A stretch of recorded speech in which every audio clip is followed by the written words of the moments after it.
My name is Sapna, and I use she, her pronouns. I identify as South Asian and a second generation immigrant. My parents are from India. And I also identify as queer. So those are some of the labels that I would use to identify myself. I was born in DC, and I have been living mostly in DC, except for a little 5-year stint in New York City, and a few trips, extended trips to Bombay and Karachi, where my family is from and Sahar's family is from. Hi, I'm Sahar. I use she and they pronouns, and I identify as queer. And I'm originally from Pakistan, from Karachi, and first generation immigrant, came to the US. And my day job is that I'm a professor, I'm an academic of political science, and have lived all over the US, came here for college, and so sort of moved around, and, various jobs, etc., took me to different places, but have been in the DC area for almost 2 decades. Mm-hmm. We have different stories a little bit on that. We met like properly in New York, actually, during that stint that I referenced. I was working there for a little while, and there was a conference actually for queer Asian Pacific Islanders in New York City. It's an organization called GEP IMNI, which I don't know if it is around anymore. I don't know, yeah. But Gay Asian Pacific Islander Men of New York is the full word. And so it was primarily cis gay men, but they had a big conference that they did every year. And we happened to both be in the South Asia Caucus breakout room. And that's where I first saw Sahar. And that's why I say we have different versions of this, is because I noticed Sahar and she didn't see me, but I was sitting behind her and noticed her, and just kind of actually, as Bollywood as one can get, I actually started writing a song or a poem to this person that I had never met before, just looking at her a few rows in front of me.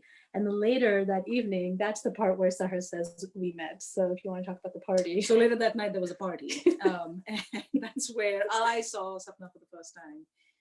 And various other people actually had mentioned her to me. And anyway, we got introduced by a mutual friend, and the rest is history.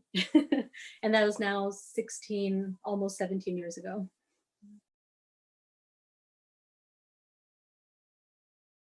I sort of came out to myself very early when I was in Pakistan, and I was very aware of that and aware of my sexuality. I didn't have language for it, but I found language for it pretty soon. And so for me, being queer and being Desi was never in conflict. But when I came to the US, the sort of mainstream queer community was very white, and at least in the spaces that I was in. And it wasn't one that I felt connected to, or really kind of, I just wasn't one that I felt connected to. And so it wasn't until I actually met other Pakistanis and other Indians, other South Asians, that,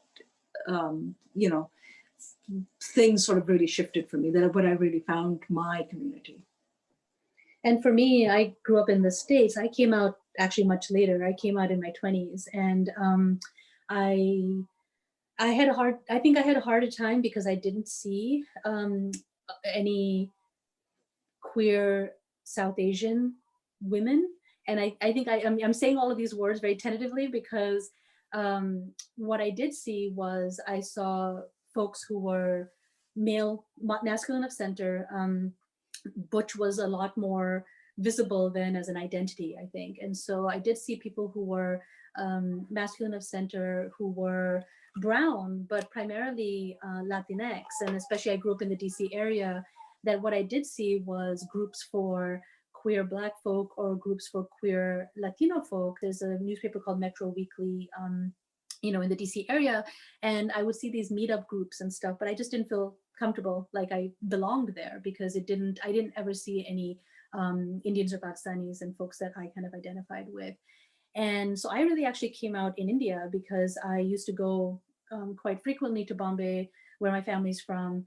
And I actually my background is in public health, and I was studying epidemiology in grad school, and specifically HIV/AIDS work. And Bombay was one of the hotspots. So I feel like it was kind of my way of pulling myself out of the closet was that I decided to study HIV/AIDS among men having sex with men in Bombay, and went to do some work there. And that's where I first saw people who identified as gay, lesbian, and not necessarily the word queer, but gay or lesbian, and bisexual in Bombay. And seeing that was actually what enabled me to be able to come out, really speaking. And seeing the only role models that I saw really that were also femme, which I identified as femme, and I still identify as femme, were in Bombay. That I saw women who I could identify with in terms of physical appearance. And yeah, that's what gave me I actually was at the time in a relationship with a woman, and had been for like 7 years, but she didn't recognize herself to be queer. And so that trip to Bombay is what gave me the courage to then not only tell her, but tell other members of the South Asian community, mainstream South Asian community, that this is how I feel like I identify, is using the words. I came out as bisexual and then later started using the term queer to identify myself. Awesome. Thank you so much for sharing that. Mhm. I'd love to hear, you spoke a little about this, but what were your coming out experiences, both to your communities, your friends, and also to your families like? Yeah, so just picking up on that piece for myself, like, yeah, that's kind of what propelled me to be able to come out to my friends, like people that I was close to, that college friends mostly, because this again, I was in my 20s at this point. So it was it was a actually good experience. I can't think of anybody in my close friend circle that didn't understand or was rejected me in any way. So I didn't very lucky to have not faced any of that. um, I did have some people that didn't understand the term bisexual and thought that what that meant was that I wasn't all the way gay yet, and I was somewhere like a half cooked piece of toast or something. That was like, they would ask me those questions about like, so are you, when do you think you're going to be gay, or like weird questions like that. So I definitely got a lot of that confusion. I still get a lot of confusion about that, but otherwise it was overall really, positive, mostly positive experience. I think what was tougher was I was very embedded in the mainstream South Asian community here in the DC area. I learned dance, Bharatanatyam, as a child, and so I was very much kind of embedded in the, especially South Indian Hindu community in the DC metro area, in terms of the temple and in terms of the dance and music and art spaces. So I just had to kind of leave that. I didn't know how to come out there. And I think that was probably the most painful part for me, was losing that community, because I didn't find a space for myself there. And now I'm out to my guru, I'm out to all my old dance friends. But at the time, I didn't think that I could be. And so I just kind of distanced myself physically, including moving to New York, but also just distanced myself emotionally from that part of my community. As far as my natal family is concerned, I first came out to my sister. I know she's on right now as well. And I'm going to try not to cry, because that's what we always do when we're on these panels together. But she was extremely accepting and amazing and supportive, and continues to be, as you can see. And she helped me. Oh my God, I said I'm not going to cry. And she helped me, talk to my parents later, which that came much later. My sister I told first. She's 5 years younger to me. We're very close. But yeah, Pooja, who just sent the heart. And I came out to my parents a bit later. I came out to my mom after me and Sahar had already started dating. But I was very clear to not, for myself, it was important that I connect my coming out as a queer person as my own journey, and not because I had met Sahar. So I told my mother that I was bisexual, and I actually still think to this day I haven't used the word queer, or I have, but like not to identify myself with her.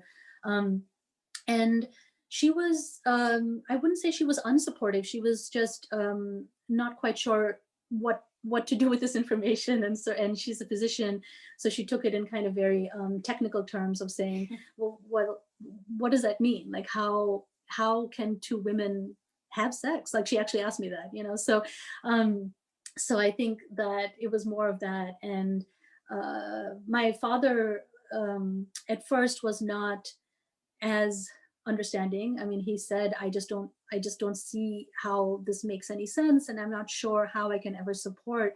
Um, but I did tell my dad in the context of, I've met the person who I want to be with for the rest of my life, and he had already met her at that point, but not as my partner.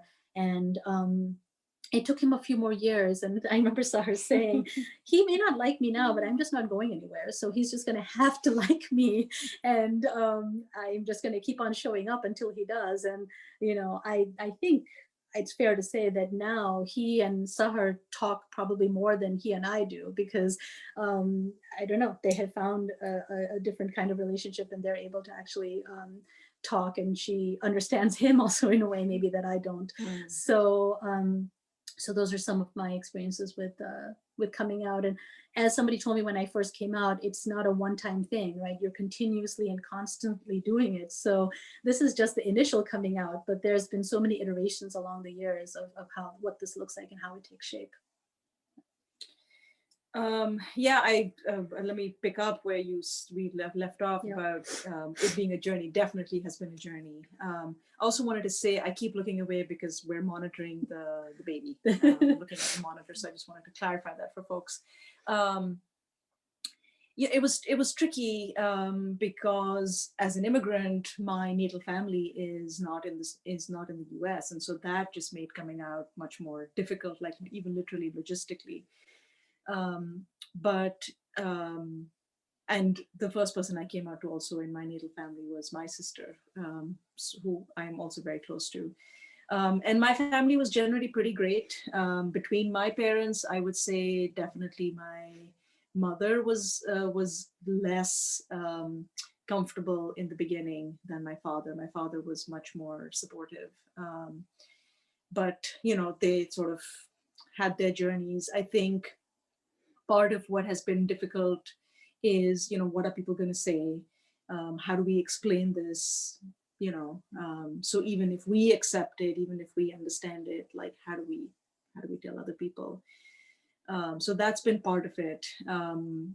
I think that also as an immigrant, I have had to some extent the luxury of deciding who I want to be in community with, and so, you know, I haven't had to be, like I've actually, I mean, it's a loss certainly, but I've not been part of sort of mainstream Pakistani immigrant diasporic community, right? I am definitely part of my own community, but that is you know, that is sometimes sad, but also it's given me freedom. So that is, you know, it is what it is.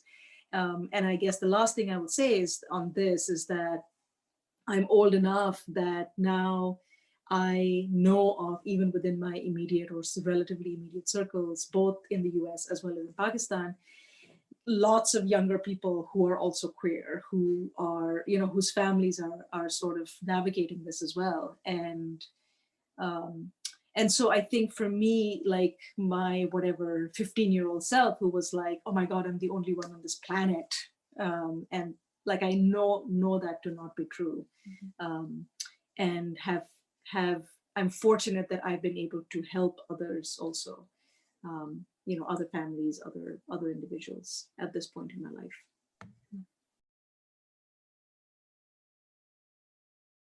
The internet Totally.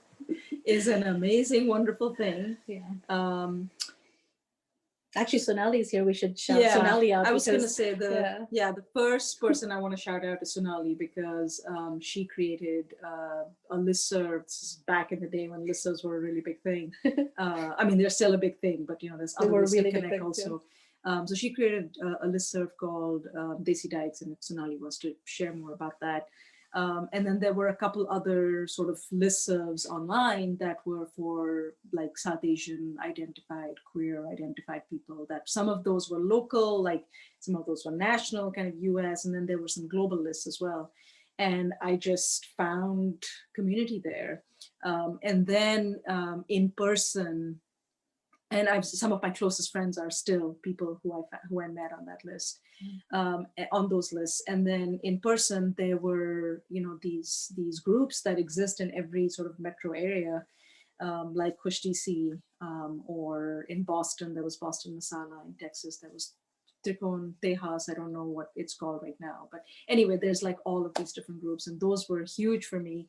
And then the last group that I want to mention is Masjid, which is the Muslim Alliance of Sexual and Gender Diversity, which is a Muslim group. So it's not just South Asian, it's Muslim identified folks from all over. But that has really been also a very important source of community for me. And I mentioned the dance community, which was very big for me growing up. And I lost that for several years, but have been able to come back to that, and that's been amazing. And also, I wanted to add sort of a layer of complexity on the South Asian queer space, which is that I think in the beginning, right, like there's a journey on that as well. In the beginning, it was just about knowing that you're not the only queer person, South Asian queer person on the planet. And so you connect with anybody else who identifies as anybody, anywhere on the spectrum and is South Asian. And then for myself, as I got like a little further on that journey, it's like, oh, but then there's also like real friendships within that because you're connected like soul wise and heart wise, just as you would with anybody else. And so you're not necessarily friends with everyone. And not even, I would say some people I wouldn't even consider community, because we wouldn't share special days or special times with one another.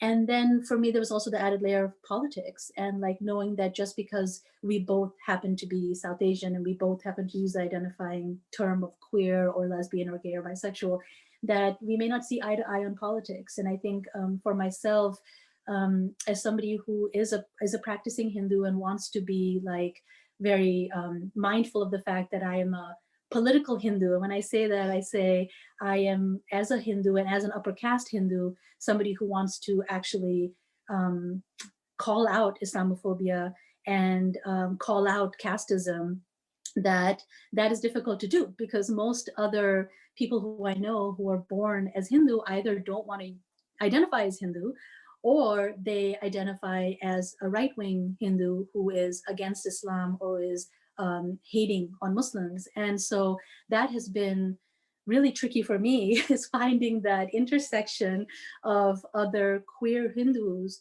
who are similarly aligned in wanting to confront Islamophobia in our communities, and have that be a really important part of our identity at the same time, because I find it connected to my identity of being queer, actually. As parents, as a mother, I would like to ask you when you decided to become parents.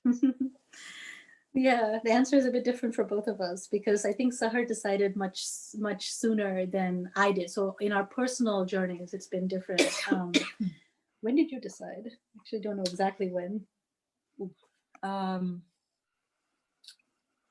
I don't know. I mean, it was probably 20 years ago. I mean, yeah, it's probably. Oh, wow.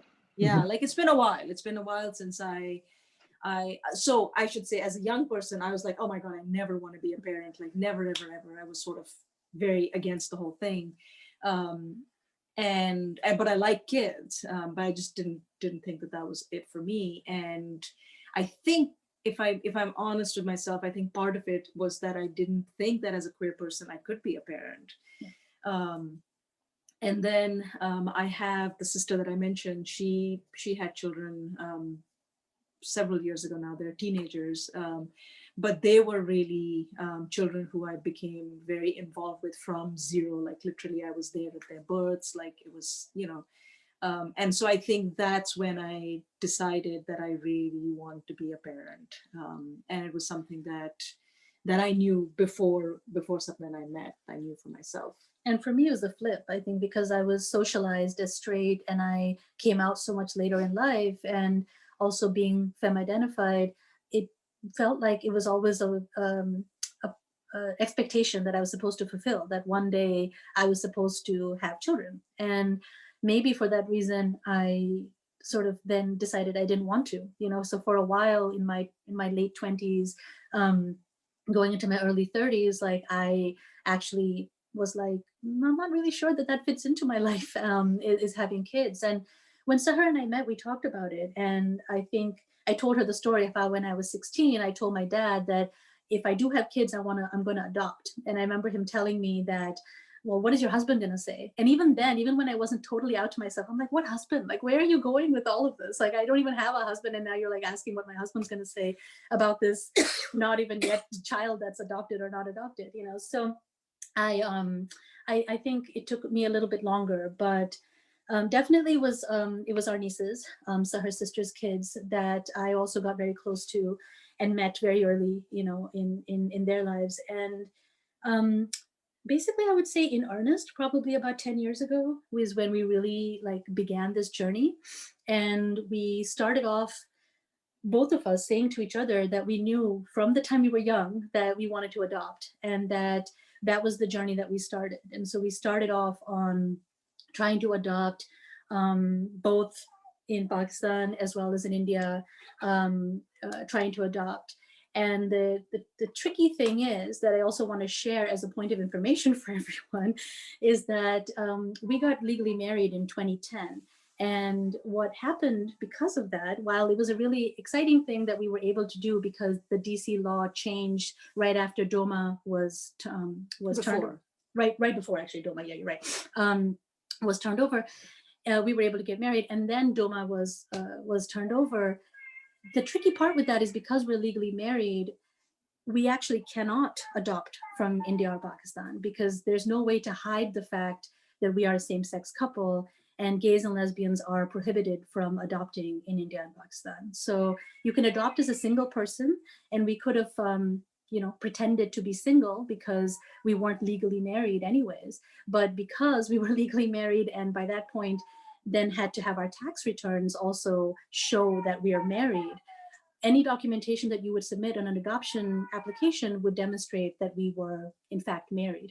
And it was a very difficult thing. It's something that we still mourn, actually, is the fact that there was actually absolutely no way that we could fulfill what we wanted to do, which was to adopt our child from South Asia. So maybe you should continue before I start crying again.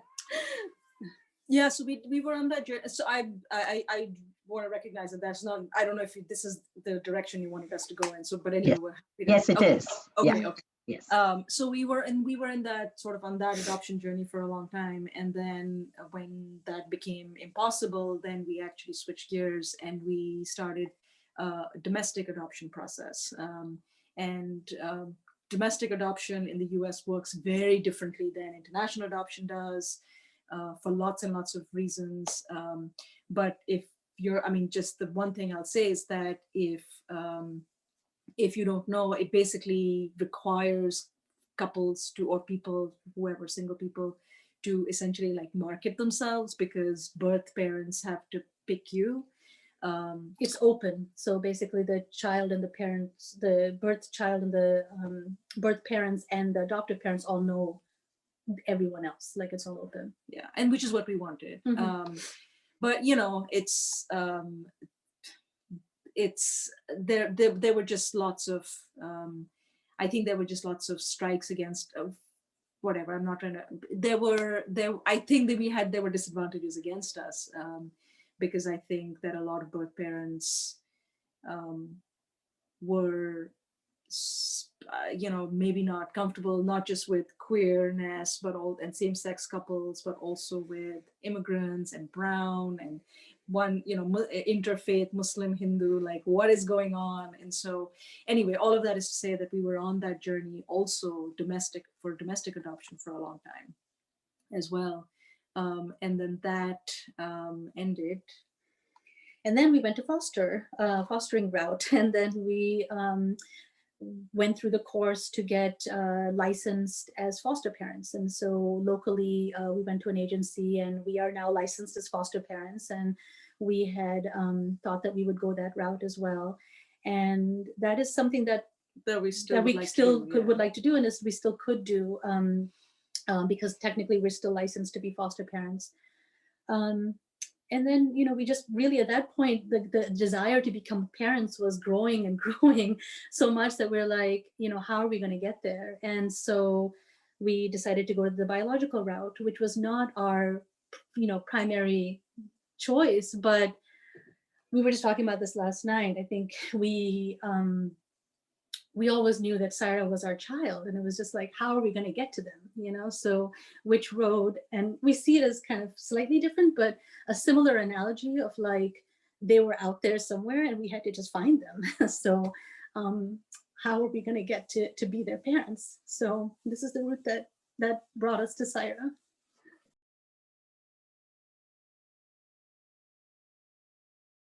So that's a great question. Lots of different ways. I think the things that we're trying to be very intentional about lots of things. And I think there's a few things that we're trying to be very intentional about. We are trying to be very intentional about gender. We are using they and she pronouns. We're sort of trying to alternate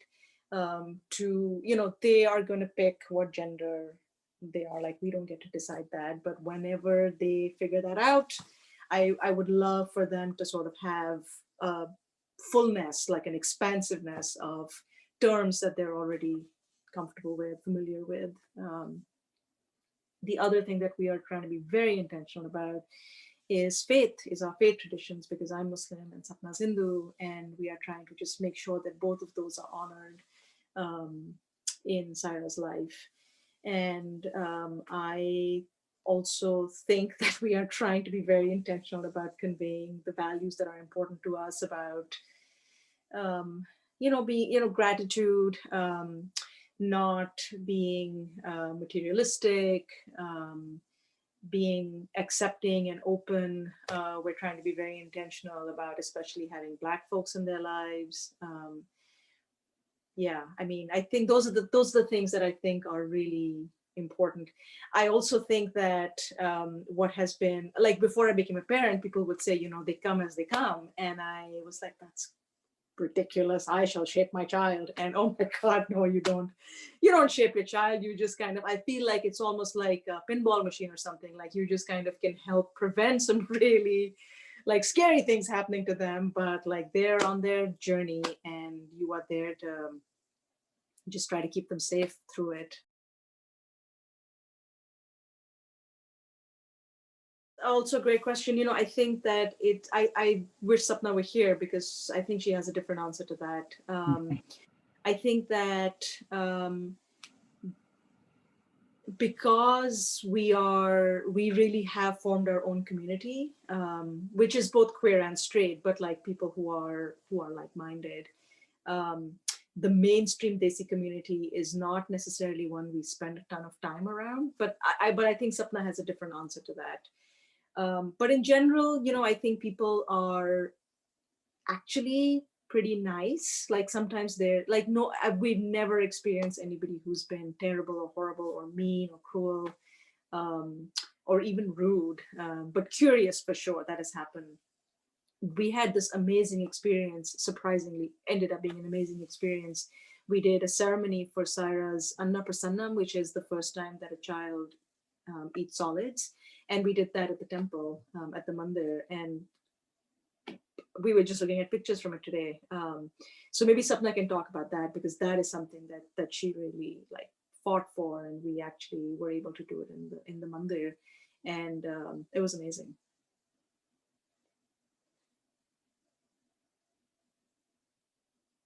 I mean, yes, the Desi community, we let Sapna come and talk a little bit about that. But otherwise, you as a parent, who would you go to? Who is your support group? Yeah. We all need plenty of them. So all through our lives, bringing up our children. So who do you go to? Oh my God, it's so true. Like, it's really true. So my siblings, especially my sisters, they're parents. They don't live in the US, but thanks to WhatsApp and FaceTime and all that, like we're all very connected. So they're very, very big supports. And then I have a number of close friends who've been super supportive, both who are parents and people who are not parents have been really present in our lives and have been really, really supportive. And that again includes queer and straight people. We actually right now, speaking of COVID, sort of, being in COVID times, we actually have a pod family that we've agreed to, bubble with or whatever. And they are also a queer family, same-sex couple, one of whom is Desi. So that's really where the support is coming from. Like I will say that has been, like, being a parent is hard and challenging, but I think that's been hard, is that we've had to really build that community. Not exactly from scratch, because there are lots of others who've done that. And again, I will point to Sonali, who's in the audience right now, who's also a parent, has been really, really helpful. Many others who I could name